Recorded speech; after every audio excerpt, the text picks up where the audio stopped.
Thank you for coming back, and welcome to those of you that are just joining us now. There are plenty of seats over here and plenty of seats up front. If you want to come up, Sheelah's not that scary.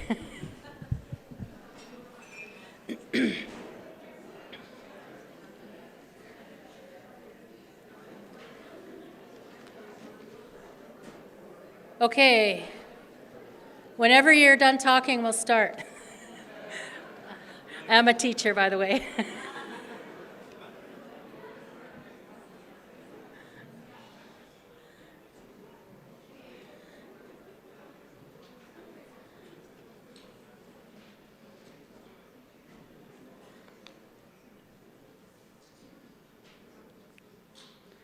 Okay, welcome back, everyone. And a reminder that we're live streaming, so if you have to leave to teach a class or to take a class or to head home, remember that you can watch this from your desk or you can watch it on your phone or at home, live streaming from the U of S main page or the Building Reconciliation Forum page. If you're on Twitter, you can tweet at USask using the hashtag USask reconciliation. And as you'll see throughout the day, the tweets are showing up here on the screen. So this morning we had some really fantastic speakers and panels. The focus was primarily on what the U of S is doing and what we intend to do. So a very positive focus and forward-looking. And we congratulate ourselves on all the good work that we're doing. Now's the time to, though, roll up your sleeves a bit because we have more work to do. And we couldn't have thought of a better speaker than Dr. Sheelah McLean to highlight some of the research that U of S students and faculty are doing. So Sheelah's presentation this afternoon is called Antiracist Research as Praxis. And after her presentation, we will have a Q&A session, which I'll moderate. And for those of you that don't know Sheelah McLean, Dr. Sheelah McLean has been teaching in secondary and adult education for over 25 years in Saskatoon. She's been an instructor in Ed Foundations and the College of Education at U of S for 12 years. Sheelah's research and activism focus on using anti-racist theory and praxis in order to address systems of inequality in a colonial context such as racism, patriarchy, and heteronormativity. As one of the co-founders of the Idle No More movement, her goal is to work on projects that build scholarship and praxis in order to address the issues faced by marginalized groups, particularly focusing on the historical legacy of oppression experienced by Indigenous peoples within a white settler society.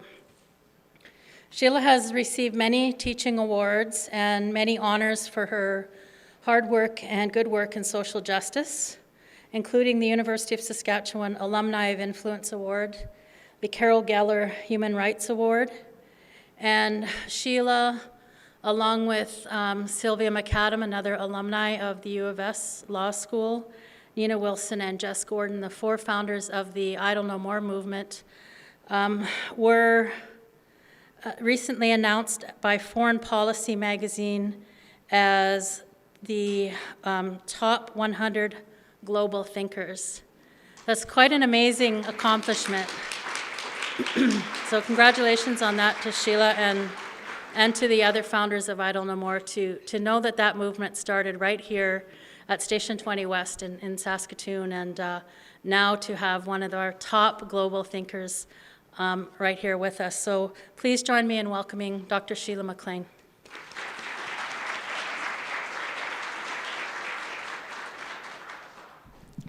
Thank you so much. I'm very honored to be here, and I was thinking about our first rally, our first teach-in for Idle No More here at Station 20 West, and that we had a snowstorm much like this one, and I thought this bodes well for this day because it means the winds of change are blowing in, and of course much necessary for the work we have ahead of us. I also want to recognize that many of my teachers are here in the audience Dr. Alex Wilson, who was also my supervisor for my PhD, Dr. Marie Batiste, who I took classes with, and Dr.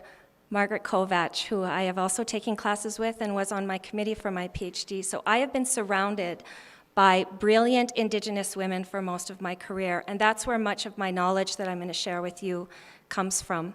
It also comes from my own experiences as a white settler. So I was born here in Saskatoon, Saskatchewan, on Treaty 6 territory, Cree territory, home of the Métis people, and I also grew up with many of the narratives that I'm going to be sharing with you today in terms of the research that I've been doing for the last 15 years, using anti-racist, anti-oppressive theory as really a focus or a lens for the work that I do. So when we talk about praxis, we're actually talking about integrating the theories that we use as scholars and as researchers with the practices that we do, practices in the community, practices in the classroom. So it becomes about our pedagogy.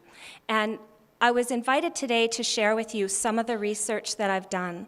And all of the research that I've done over my career as a graduate student and as a teacher, as an educator, really comes from deep questions that I've had for a very long time as a white settler in a Canadian state context.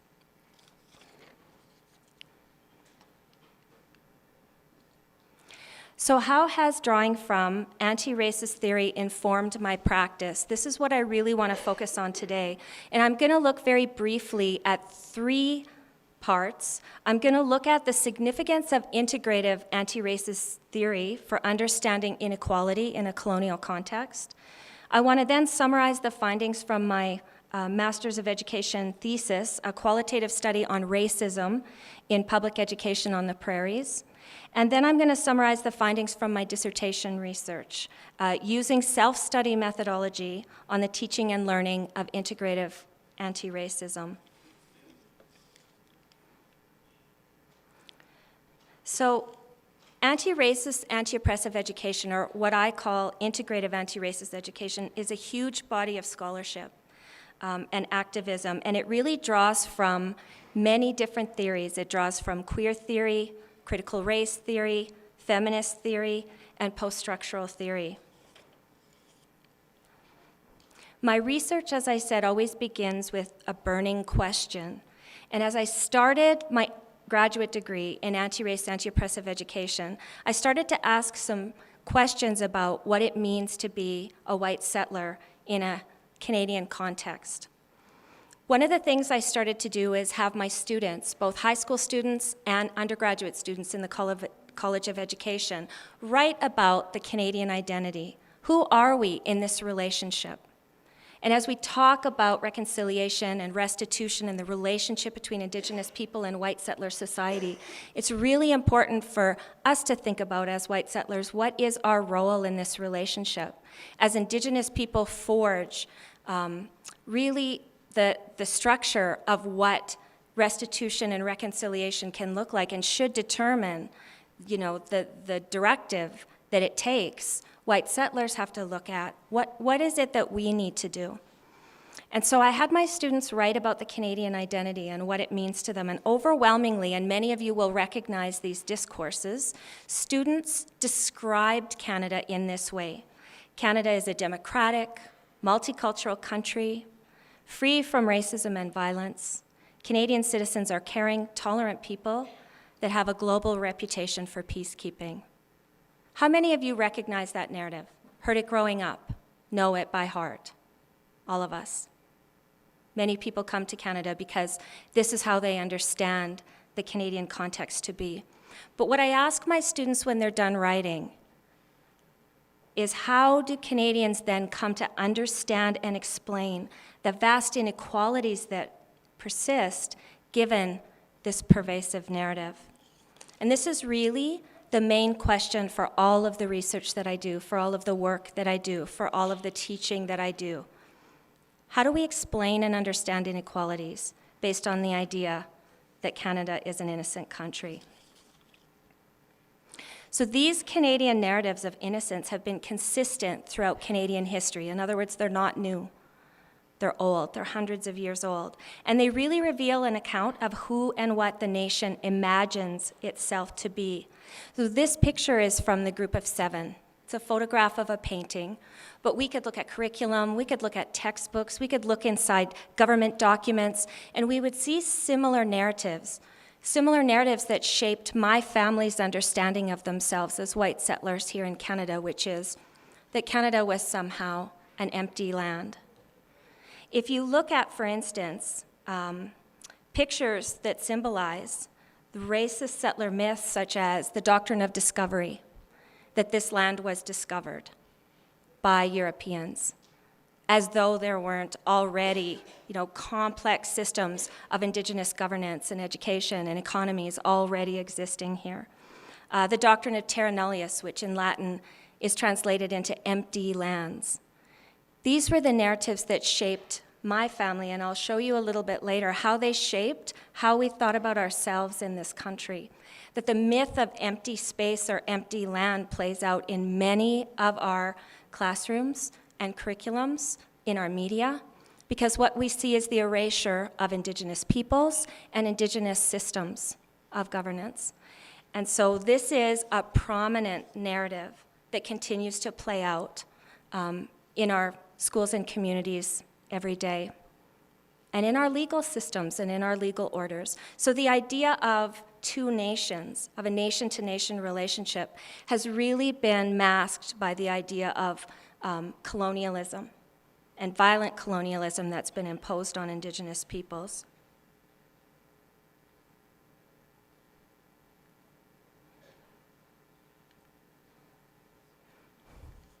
So in order for us to understand the effects of colonialism in a white settler state, I have drawn from the tenets of integrative anti-racism. Now, there are many, but I thought I could focus on and talk about 4 of those tenets and show you how some of those have played out, both in early Canada and how they continue to play out today.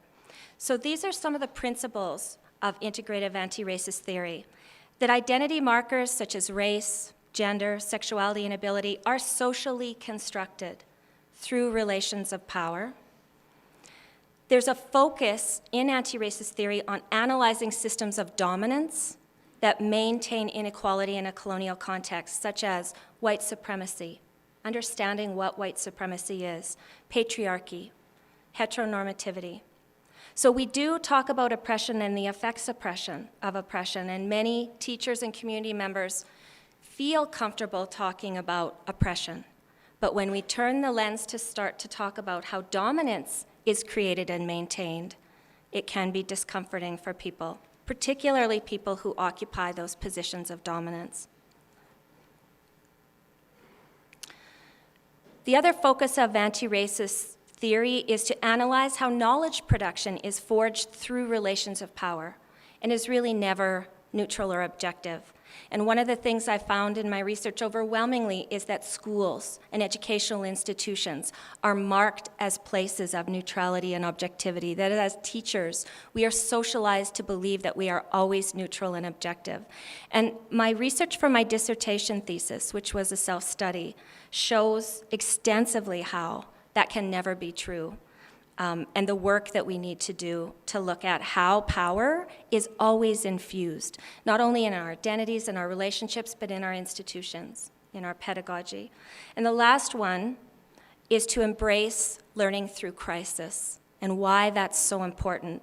And queer Asian scholar Kevin Kumashiro uses this quote. He says that learning about oppression and unlearning one's worldviews can be upsetting and paralyzing to students, and thus can lead them into what I call the paradoxical position of learning and unlearning at the same time. But we ask that people embrace that discomfort, that actually we should be discomforted, and there's many research studies that say that that discomfort is where the real learning starts to happen, where the unlearning is actually happening, because we've all learned these colonial discourses. That's how we become complicit in them. And so unpacking them, analyzing them, disrupting them, those are things that we really focus on in anti-racist, anti-oppressive teaching. Now, one of the first things that I looked at in my study that I'm going to talk about, which was for my master's thesis, is the idea of the construction of race, or the myth of race, that race is actually a theory. And it's a theory that cannot be proven biologically. In fact, scientists have disclosed to us that there is no race gene, that race is actually a social construction. Identity concepts such as race are socially constructed. They long ago have been proved to not be biological. The concept of race was created in 1776 by German scientist Johann Blumenbach on the premise that there were distinct races. This theory was used to justify systems of power such as inequality, slavery, and colonization. Today, we can analyze language that infers that race is biological, but this is called essentialism. And what do we mean by essentialism? This is an important concept in anti-racist, anti-oppressive theory. That if we believe that there are essential or biological differences between people, then inequality seems natural and normal.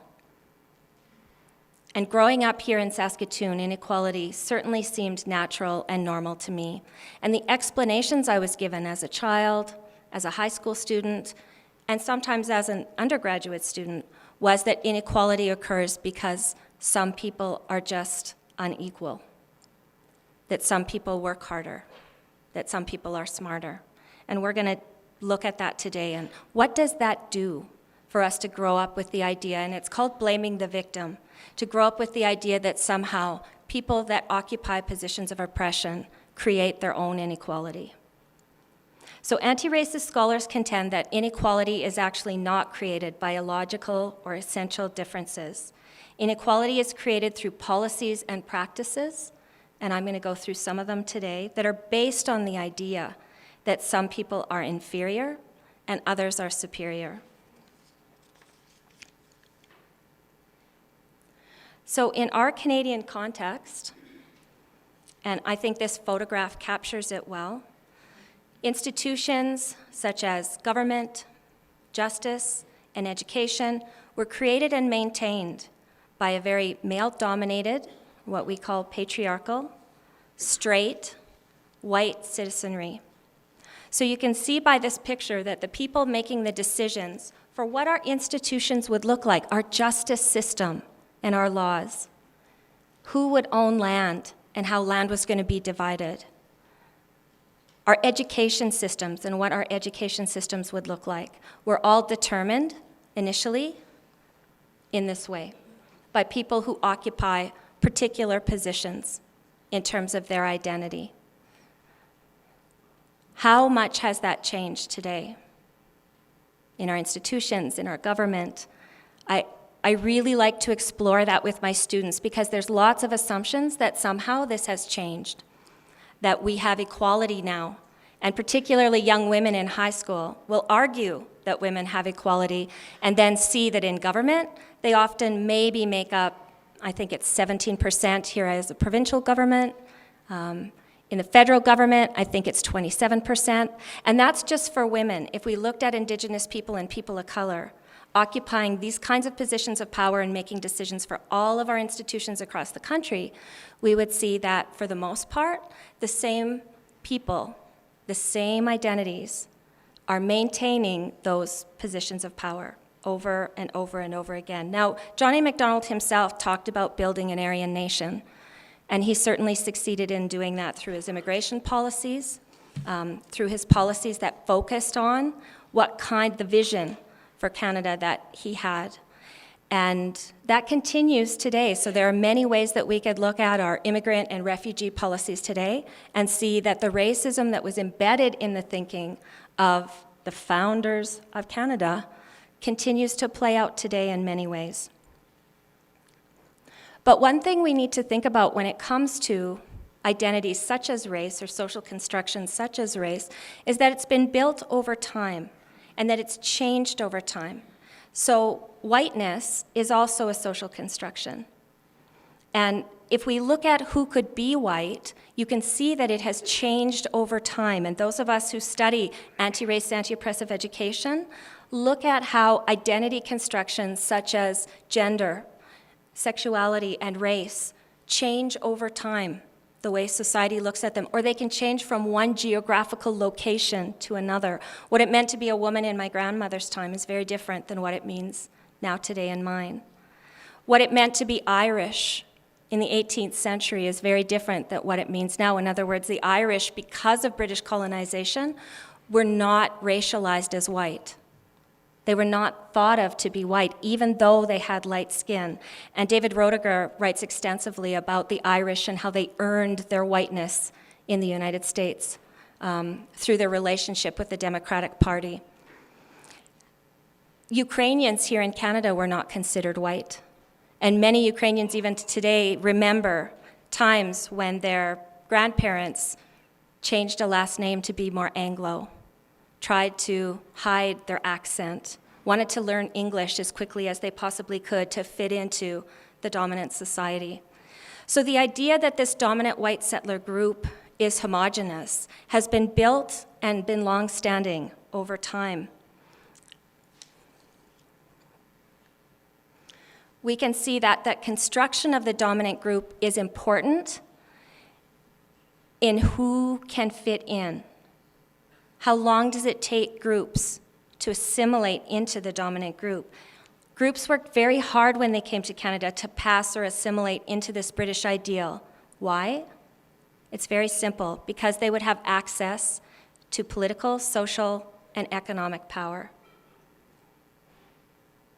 Even today, many people talk about, and my students will talk about, changing their names to sound more Anglo, hiding their sexuality, hiding their religion, their culture, changing their language or trying to learn English very quickly. That sometimes we believe we're a multicultural country, but in fact, we are a very British colony. And people that come here from other spaces see that very quickly. Indigenous peoples that face the violence from a colonial British state see that and talk about that. So the idea that we're multicultural really masks the reality that we are constantly supporting a dominant white settler society through our policies and practices. Immigrants of color have been used by the state for specific purposes. So black and brown bodies were used at various times, let in at sometimes, and kept out other times, specifically to do things like build railways. And we know the history of that, to build particular kinds of urban centers. And this continues today, clearing the land for farming. So we see that migrant workers, for instance, are not given Canadian citizenship, but they're allowed to come in and out to work particular kinds of jobs used by the state to maintain a capitalist white settler society. So I want to talk about how these policies and practices have played out with my own family and how I've come to understand them through a long period of research and study using these theories to see how I have benefited from the racialization, the sexuality, and sexualization, the gendering of the policies and practices of this dominant society, of this dominant government. So I'm going to use just my mother's grandparents. I am Scottish and Swedish and Norwegian, and my mother's parents are Norwegian.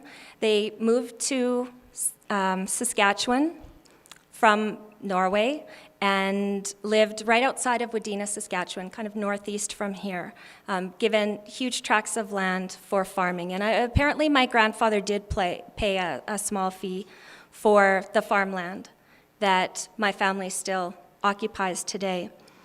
And I wanted to show how racialization creates the inequality that we continue to see in the society. In other words, scholar and activist Arthur Manuel talks extensively about the fact that the poverty that Indigenous peoples face is actually because of the theft of land and resources, and the lack of land. Less than 0.2% of land belongs to Indigenous peoples today. And so when we talk about treaty rights, when we talk about reconciliation, something that really becomes the core of the discussion for Indigenous people is land and access to land. And I think about how my grandparents accessed land because the exaltation of the government of white settler families like my grandparents, they were heterosexual, they were white, they could perform kind of an anglicized version of their identity. I asked my uncles and aunts why they didn't learn their language. And again, very simple. We wanted you to do well at school. We wanted you to get a good job. So everybody's working to pass and assimilate into the dominant society, to be as white and as straight as possible. So this exaltation, what did my family gain from it? From being a family that would come and farm here? Well, my grandfather was given voting rights when he moved here. My grandmother wasn't given voting rights until 1920. My mother was born in 1930. And remember that for the voting rights that women gained, that was only for white settler women. In other words, Indigenous women and women of color weren't given the vote at the time that my grandmother was. In terms of public education, my family all went to a small prairie school called, ironically, Normal School. And so this is where they got their education, K to 12. And my mother was able to go on to university education to become a nurse and go into nursing. And she did go to the University of Saskatchewan as well. My grandfather was given title to land, fee simple title and rights to all his land. He was given free mobility rights, so as a wheat farmer, he could travel where he wanted. He could sell wheat wherever he wanted, and he definitely benefited from that. He could run for public office, and he did. He ran for the CCF, and he was a very popular organizer in his community at the time. He could really guarantee that the government would support him. In other words, anytime he needed a bank loan, it was provided for him. In the 1930s, when my mother was born, we know that those were sometimes called the dirty 30s, or when it was difficult for farm families. The government wanted white settlers to stay, so what did they do? They provided support in time of famine. And of course, low-cost loans. And so my family continually benefited and continually were exalted into middle-class status. That middle-class status that my mother gained from all of the rights my family had because they were white settlers has been handed down to me and been handed down to my siblings. You can see that at the same time that these policies and practices that my family benefited from, Indigenous peoples, their grandparents, their great-grandparents were given the exact opposite. So as my grandfather gained citizenship and the right to vote, Indigenous people had none. No representation in government. As my family was given public education, Indigenous peoples were forced into residential schools. As my family was given title to land, Indigenous people continually felt the loss of their lands and territories and resources.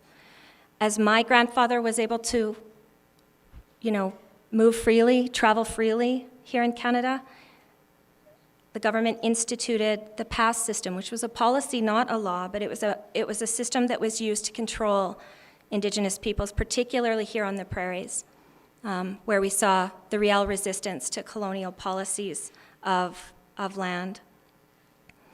My grandfather could run for office, but Indigenous peoples had no representation in the government and still have very little representation in government and decision-making that often affects them and affects their lives detrimentally. In terms of selling wheat on the market, there's been many studies done of the success that Indigenous farmers had during this time period, but they were often met with policies that were extremely oppressive, that limited their ability to be successful farmers, including farm instructors that didn't know what they were doing, including not being able to sell wheat freely on the market, including needing permission from the Indian agent to slaughter animals on their own land.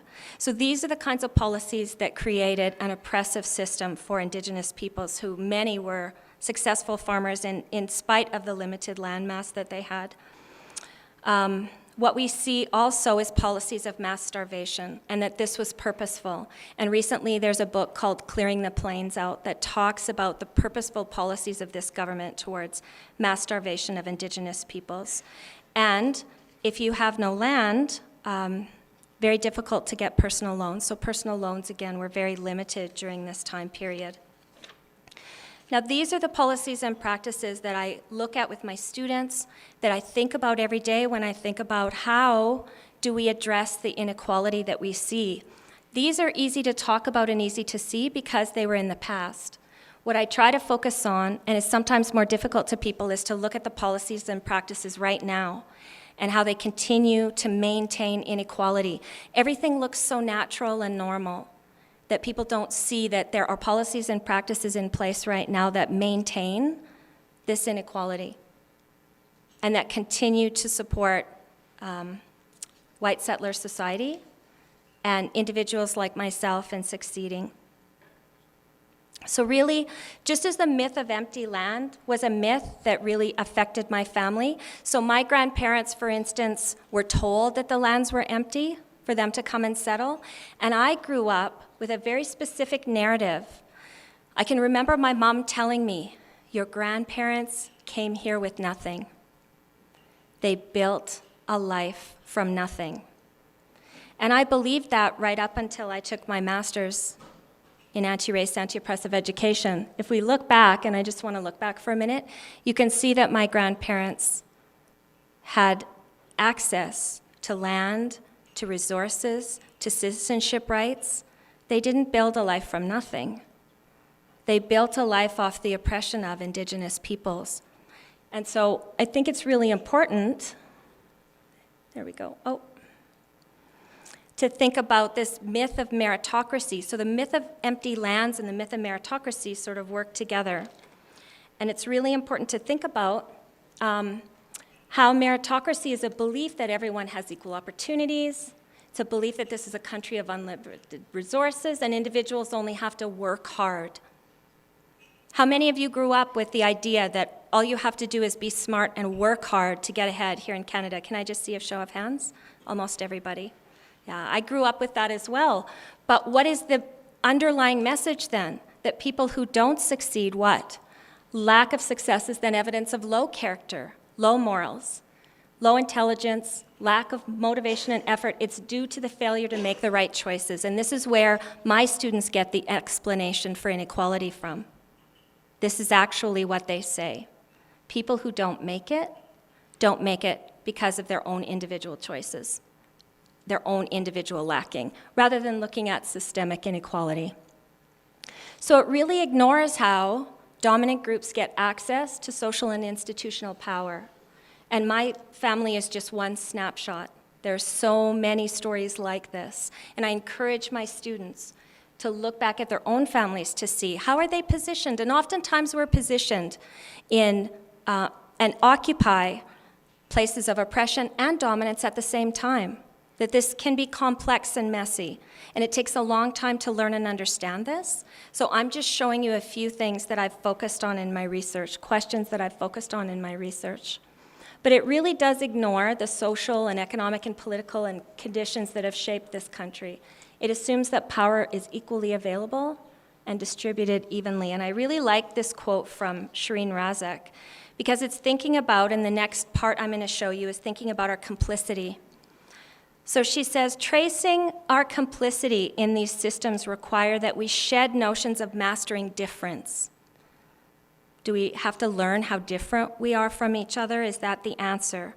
She said, maybe we need to invest our energies in exploring the histories, social relations, and conditions that structure groups unequally in relation to one another and that shape what can be known, what can be thought, and what can be said. So I want to look at those narratives from the state of multiculturalism, democracy, tolerance and caring. Those are really narratives that provide us with a kind of innocence, that somehow inequality happens again by the oppressed creating their own inequality, that happens by the dominant group that creates this inequality daily.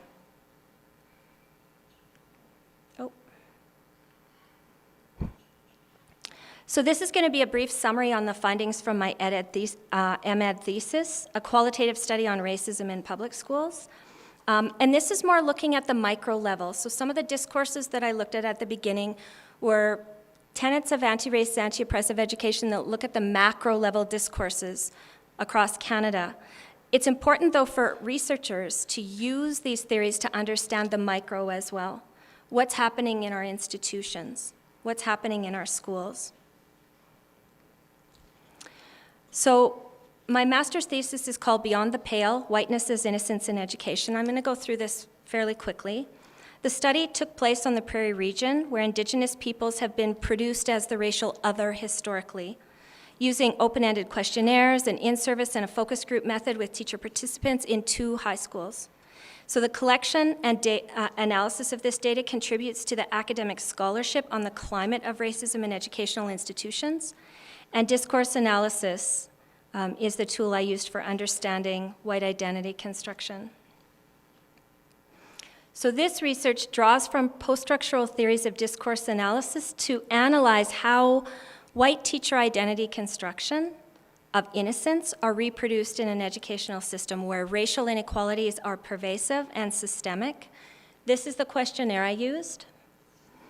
And it actually, you can see that it's very simple. So teachers were allowed to write 2 pages, 3 pages. I had about 175 pieces of data at the end that we were able to analyze to think about how anti-racist theory can provide us with analysis of racist discourses. So what are teachers saying that they see in schools? How do they understand racism?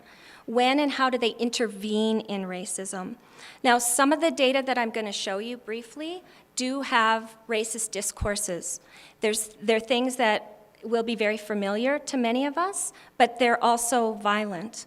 I think it's important, though, to sometimes look at them and recognize them because we can start to understand what do these discourses do?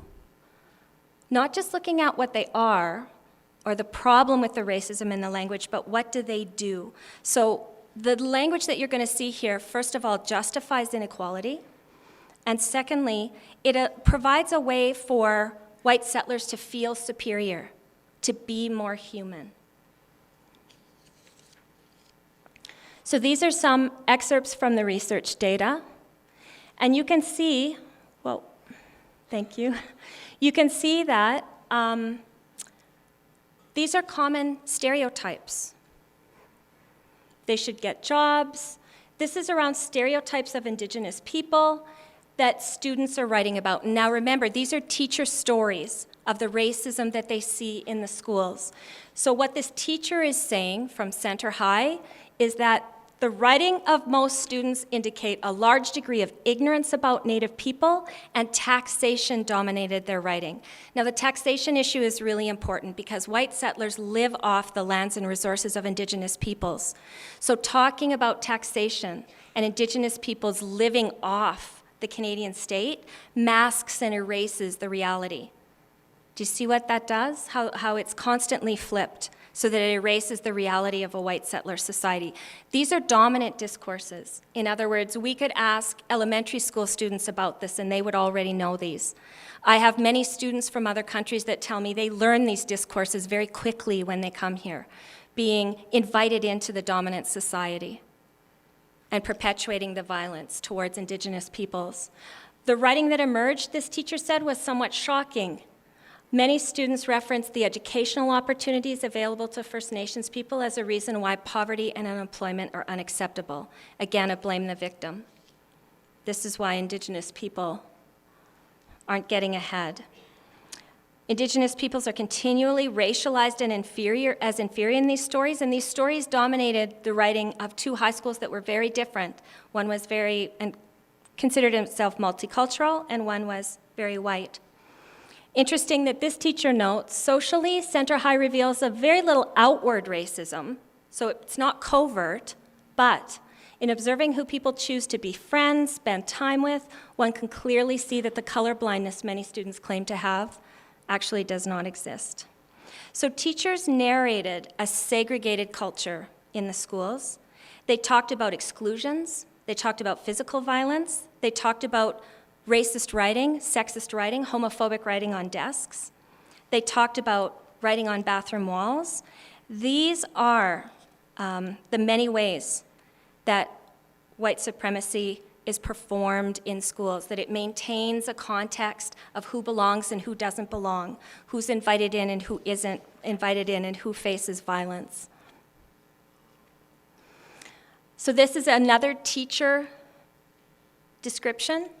I have found that teachers are likely to make racially insensitive remarks, but those remarks are almost always made in the company of other teachers who are considered a peer group. In other words, those teachers making racial insensitive remarks expect no opposition and at least quiet acceptance.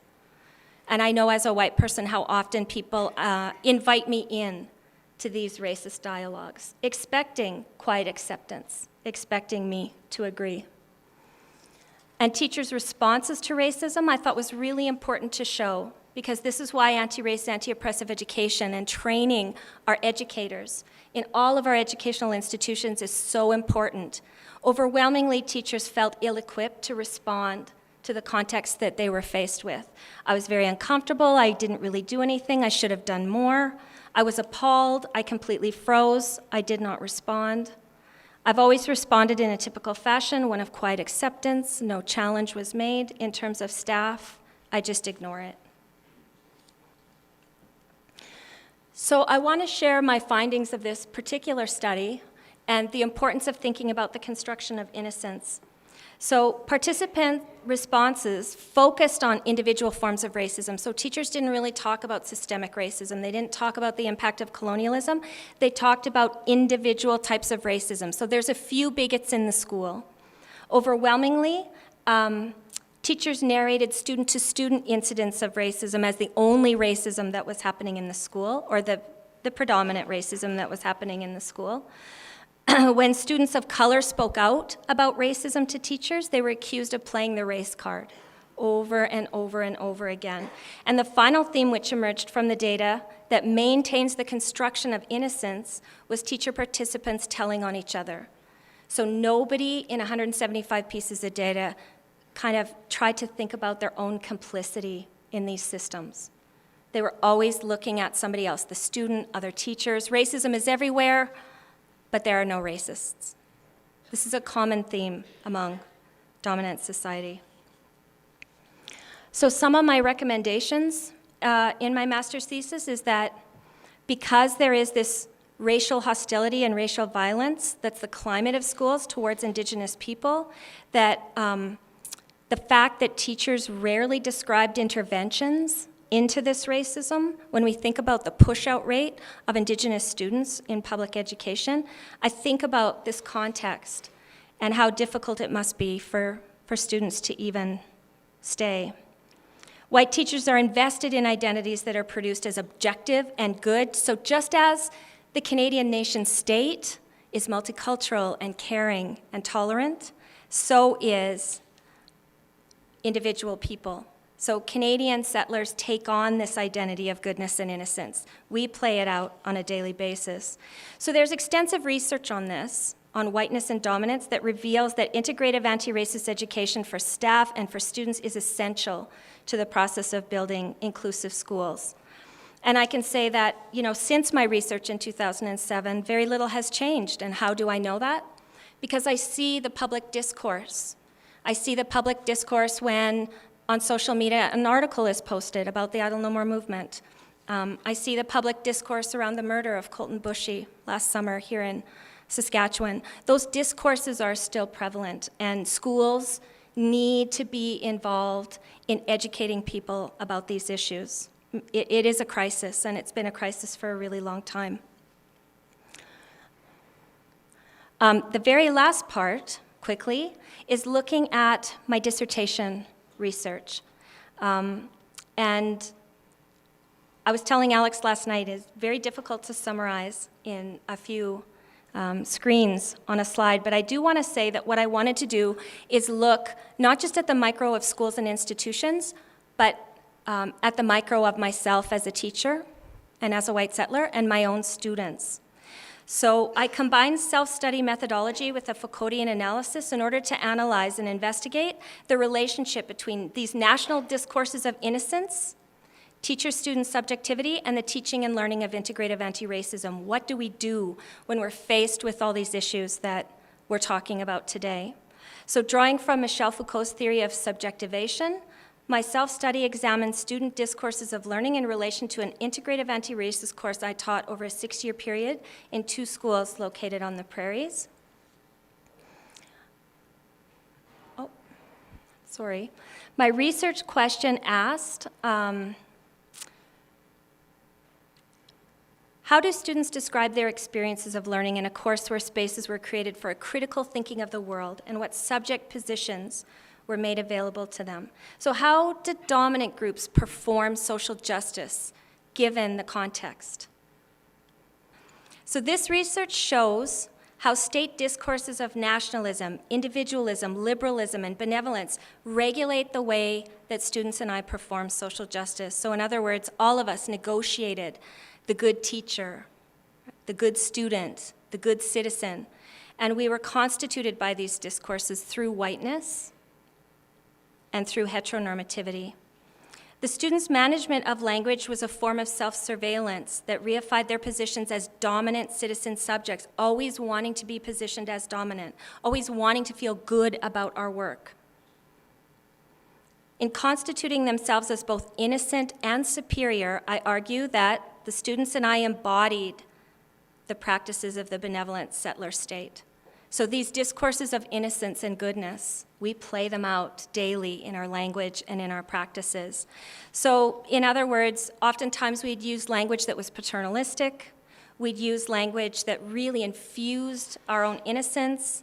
White saviorism was common in the interviews and the narratives, and these are things that I unpack in my dissertation.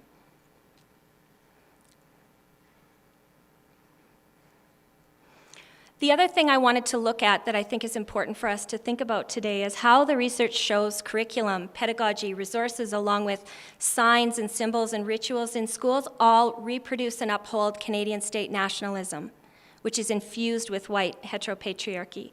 So Canadian state nationalism is produced through the discourses I challenged at the beginning of this presentation: caring, tolerant, multicultural. Individuals come to embody these discourses, perform them, and fiercely protect them, fiercely protect our own innocence. So I would argue that while there's no panacea for the challenges that are raised by my research, it's essential that we, as white settlers, begin turning the gaze and understanding our own identities in hopes that such an examination will disrupt oppressive educational practices and contribute to new ways of teaching and learning. And I think about how these discourses regarding who we are as Canadians, especially with the celebration of 150 years coming up, really continue to play out in media, in classrooms, in curriculum. You can see that I got this in the mailbox a few years ago, the true Canadian.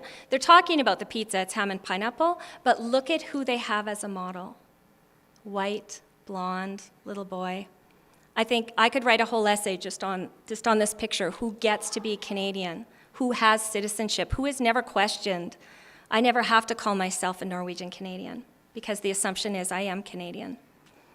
So I think about two, and my last 2 slides are really how Idle No More disrupts all 3 of the narratives that I looked at today, the large Canadian state narratives, institutional practices and narratives, and also the personal, and how it's restoring or retelling what our history has been and what continues to happen. So it's really another wave of resistance. And this is probably the best picture, I think, that came out of the Idle No More movement. If a picture's worth 1,000 words, I think this one tells us whose land we're on, and who needs to lead us moving forward in terms of what the relationship should look like, what restitution and reconciliation should look like.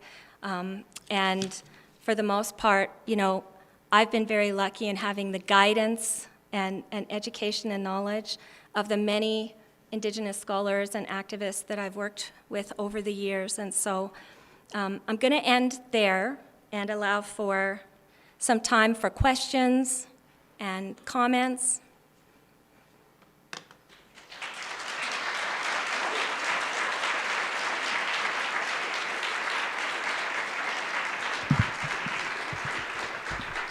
Thank you, Sheelah. So Again, there's a microphone up there if any of you have comments or questions for Sheelah.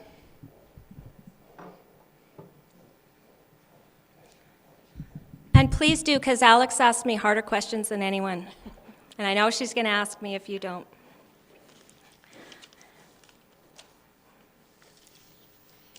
Thank you for that, Sheelah. It's fascinating. Thank you for sharing your work. One of the questions that someone asked this morning, Sheelah, had to do with students in classrooms, non-Indigenous students in classrooms, and I was just wondering if you could share some of your experience with us.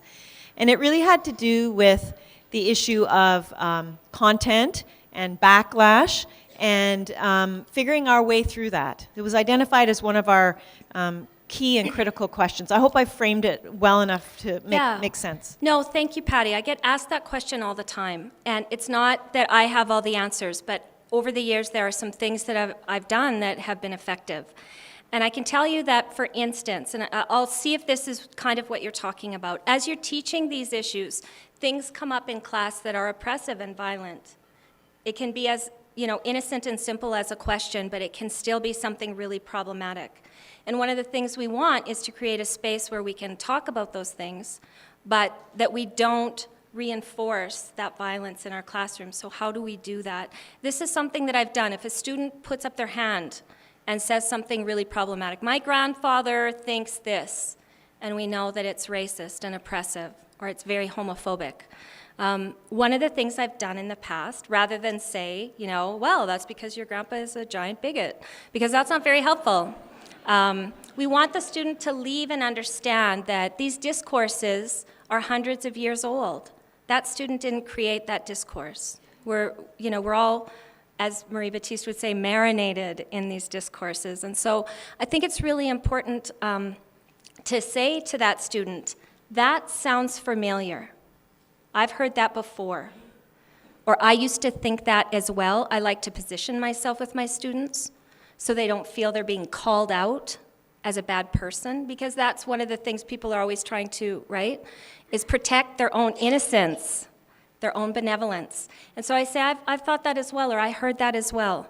Here's what I want you to know, and I give them new information. And sometimes you have to do that over and over and over and over again. But I give them new information, and they can leave with, their being intact, but also knowing they can choose something different. They can choose a new discourse. They can learn something new. This doesn't have to be who we are. I mean, anti-race, anti-oppressive education has completely changed my life and the way I understand inequality, and I'm not special, so I know that my students can learn this as well. They may not be able to do it in one semester, and that's what I argue in my dissertation research, is students deserve to have this education from K to 12 and in university as well. We cannot expect people to learn this in one workshop. This is lifelong. I'm still learning, and I have so much to learn. But we can't expect people to learn it in one course that specializes in social justice, or one program or one workshop. It's a lifetime of unlearning, and so our students really deserve to have access to this. It does affect them, whether they are part of the dominant group or part of groups that face violence and oppression every day. It affects who they are. And so I just keep teaching through it. I just keep teaching through it, giving them every example that I can think of. So by the end of the course, they really have no choice but to see something new, and to start to question the discourses that their grandparents or that they hear in the media or that they see in their textbooks. With resources, and poor resources is another thing, is many teachers say, but we don't have money to get all anti-racist resources. You don't need them. Critique the resources along with your students. What's missing? Whose voices are missing? Where is the problematic language? My students love that. They love to be able to critique along with me. We can show them movies and different things and be able to unpack them together. So it's not about the resources, it's about training teachers to have the analysis. Does that answer your question, Patty? Thanks. Damien? Hi, Sheelah. Hi. Quick comment question, but it's building on what Patty just said, and it was kind of in your presentation here and there, and kind of structuring it as well. But I look at the history of colonization And part of that has been the archive of developing information about the other, right? So learning about the other, whatever that other might be, right? Yep. And for me, one of the critiques I have about reconciliation and kind of some of its sub kind of manifestations, including indigenization, is this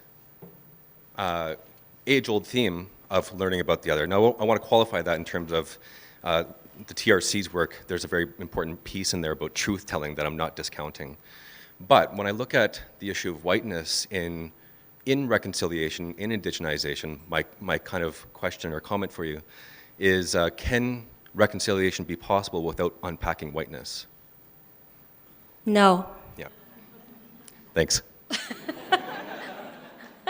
Absolutely not. Any relationship, and it was Dr. Alex Wilson that talked about thinking of the micro and an abusive relationship, a long-standing abusive relationship, and what would we expect to happen.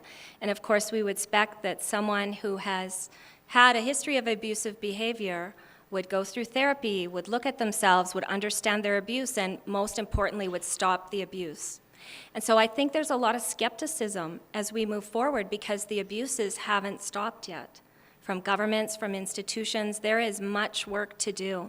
And so while I know there are pockets of places that are doing amazing work, and there always has been, and that's what gives people hope, that's why people continue to work, I mean, there is absolutely more work to do. And I mean, I think about my teacher, Dr. Verna St. Dennis, who I've been working with over the last 15 years, and the fact that, she would describe the resistance to anti-racist, anti-oppressive education as continuing to be pretty strong. In other words, there seems to be a fear. And we have to also recognize, I think, that there is, unfortunately, a reason that dominant groups want to protect themselves, because they have access to a lot of power, social, political, and economic power. And so we really have to challenge people in their goodness and their innocence to give up that power, that's really, if we're going to talk about restitution and returning lands and resources and returning governance systems, stopping the intervention into governance systems, because that's really what happens, is it's constantly being interrupted. It's constantly being challenged by our corporations and our federal governments and our provincial governments. Hi. Hi. My name is Christine Goodwin, and I am doing a master's in the Faculty of Law. I also work as a research officer at the Native Law Center. And I'm just wondering, when you talk about informing and educating people on anti-racism and telling them about the other races and how they live their lives, what happens when, it's almost like there's an idealist Indigenous person who they recognize, and then there's still the stereotypical drunken Indian downtown. And those feelings still exist, and then those feelings also translate once the educated Indigenous people go back to their own communities, then it's almost like they've sold out and they're not accepted anymore. Right. So how would you say that, just a little more education for the communities, they need to know what's going on, but also the stereotypical myths and stuff like that, how to get rid of those? Yeah. Well, I think, that's exactly what's important about anti-race, anti-oppressive education is anti-colonial education, because it draws from the work of scholars that do anti-colonial work as well, is that we look at exactly the stereotypes that you're talking about and understand what they do and what kind of power is infused in them. I think, again, it's not necessarily a panacea for everything, but it's important in understanding power relationships. And the things that you're talking about, some people still being created as superior and inferior, the importance of this work and this education is that it's rehumanizing. So the kinds of things that you're talking about are very dehumanizing, as though, again, some people can make it and some people can't. Those are all steeped in stereotypes and steeped in colonial structures of violence. And so understanding how those discourses create, again, some as superior and some as inferior, is exactly what anti-race, anti-oppressive education asks us to do, is to challenge those myths, those constructions, how bodies are marked in particular ways, and then also see them within a context of colonial violence. So it's very much a rehumanizing pedagogy. It's looking at how dehumanization occurs. Okay, thank you. Thanks. Hi, Sheelah. Hi, Jada. Thank you so much for this presentation. I just have a quick question. So as an American, I find that sometimes when I speak to my Canadian family members or even Canadian colleagues, one of the first things they say when, I try to bring up things about these discourses or racism in Canada, it's like, well, look at the U.S. though. Like the U.S. is so racist. Who are you to talk? Type of thing. So how do you kind of speak back to that? The U.S. is so much worse than Canada that you can't even speak about any sort of oppression here. Yeah. And actually, that was one discourse that I didn't add in my students' writing over the years. And this is like 10 years of collecting data from both high school and undergraduate students. That is something that comes up in every single piece. When they talk about racism, what do you think the first thing they think about is to compare ourselves to the United States and talk about the KKK, talk about, the extreme violence in the United States, and we're not like that. So I would say it's really important to give them specific examples of institutional and systemic racism here in Canada that you can show, as I did, some of the policies and practices. I mean, they're so extensive, it takes an entire classroom, 3 months, 6 months to be able to really map them all out. But you could show them some specific examples about inequality. And also, I think North American continent has been colonized by white settler society, by the British, and those narratives really run past, far past the border. So I think you could show some of the comparisons, There are some differences. There are some differences in terms of population, in terms of the kind of narratives that are used, but really the racism, the sexism, the homophobia is the fabric of these nations, and you can see how it plays out over and over again. So I think comparisons are also important. It's why scholars can use each other's work across North America and in other colonial countries, Australia, New Zealand, that when you have a white settler colony, I remember reading Weatherall and Potter, from Australia for the first time, and realizing that that could have been written here in Canada. The discourses around Indigenous people and how white settlers were exalted as superior were exactly the same, not just similar, but exactly the same. So producing us always as superior and always, producing Indigenous peoples and peoples of color as inferior. You could maybe make some comparisons and that might be helpful, but they might be sort of protecting their own status, their own political status, their own innocence in some ways, to not be complicit. And the truth is that we're all complicit in these systems all the time, reproducing them in different ways. Those of us that occupy dominant identities. Yes. Hi, so I'm Caroline Tate from Psychiatry, and I have a question. I have one academic question, I guess. Can you go on? And that's about religion. So, I mean, in your talk, you didn't mention much about God and the whiteness of God, and how important that was in terms of historically the ways in which Indigenous people were seen to not have access to what God thought, what God knew, and what God wanted. And how in the residential school system particularly that this was an incredibly powerful narrative of oppression, which continues today. So even when my father was on his deathbed, we had people coming to us, he was in a Catholic hospital, wondering if he was right with God before he passed away. This being probably the most kindest, honest, generous man who would give you the last $5 in his pocket, which is usually all he had.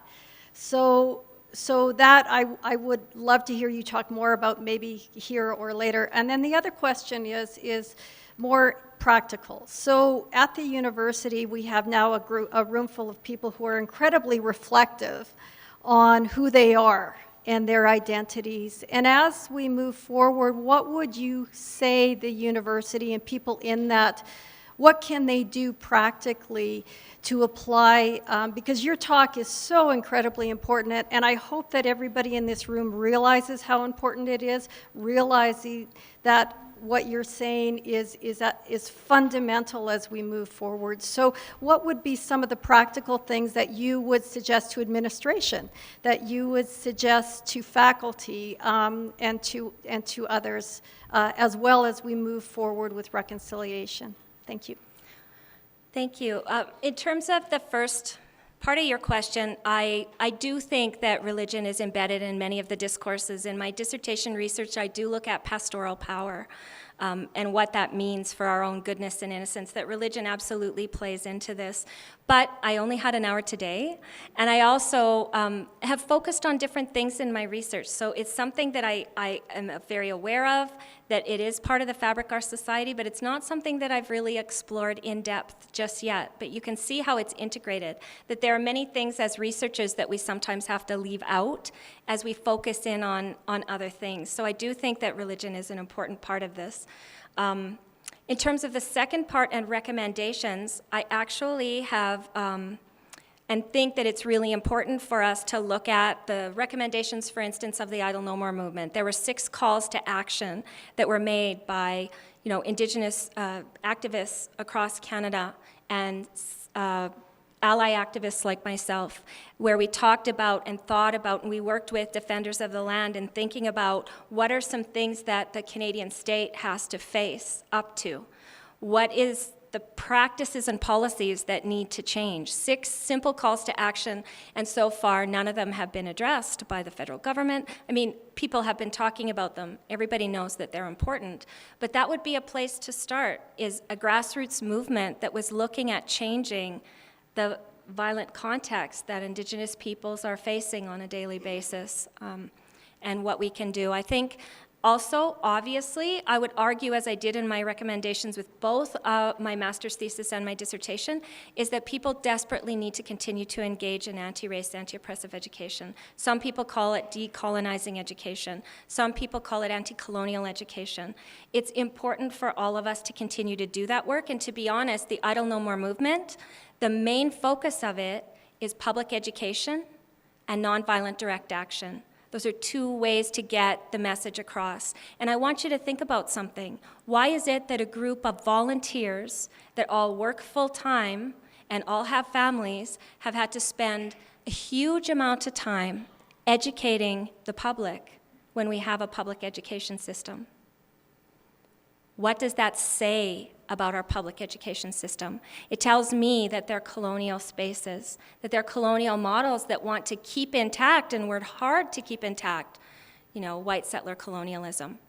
Because we have worked very hard as a movement to educate the public, and I think we've done an amazing job, and I think that the mainstream media has started to pick up on the messages that hundreds of activists across Canada and really globally have been pushing in terms of the violent effects of colonialism on women, on minority groups, on queer-identified groups, on Indigenous people. These are things that we need to continue to, work that needs to continue to happen. Education is absolutely the key to this, absolutely the key.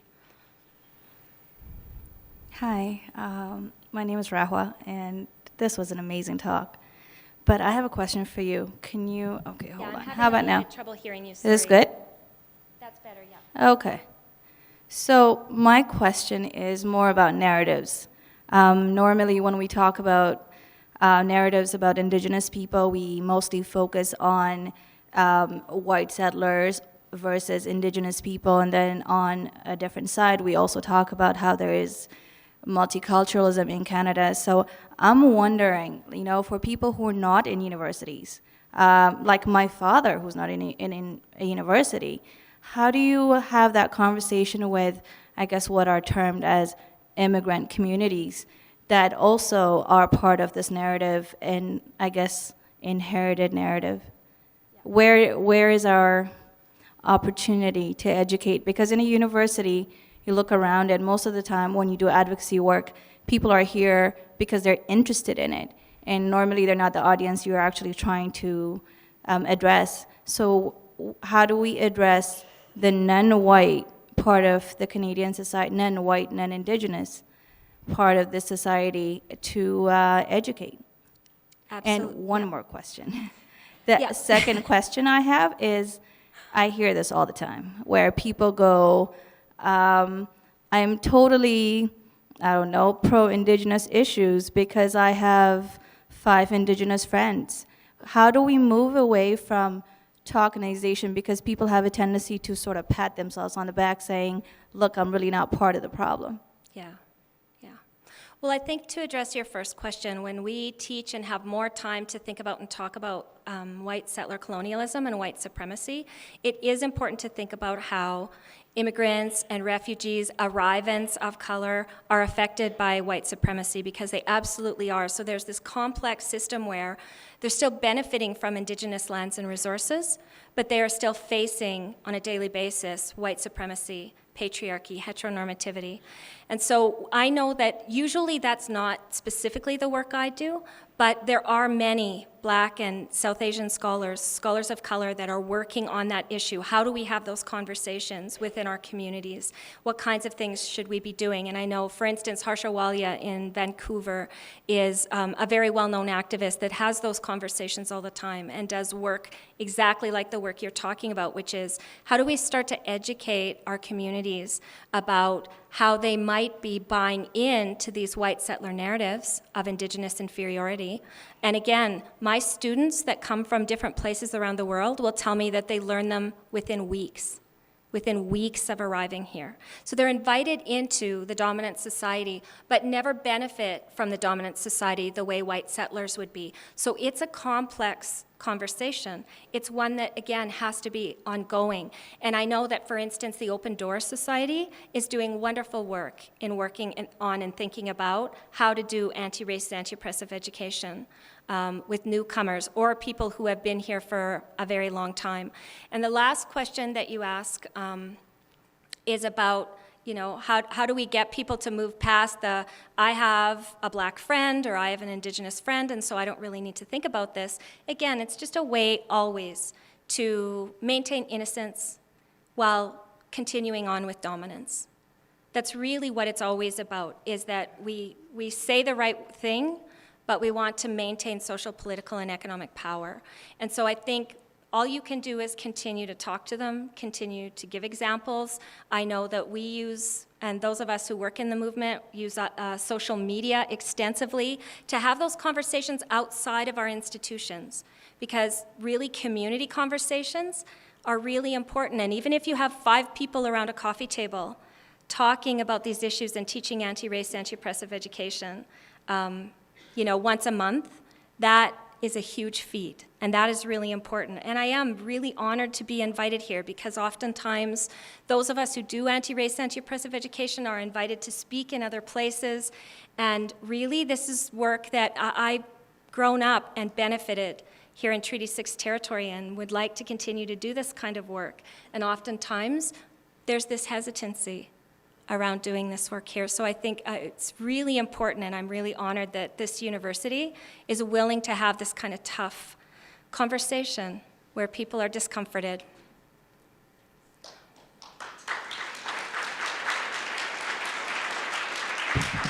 Thank you, Sheelah.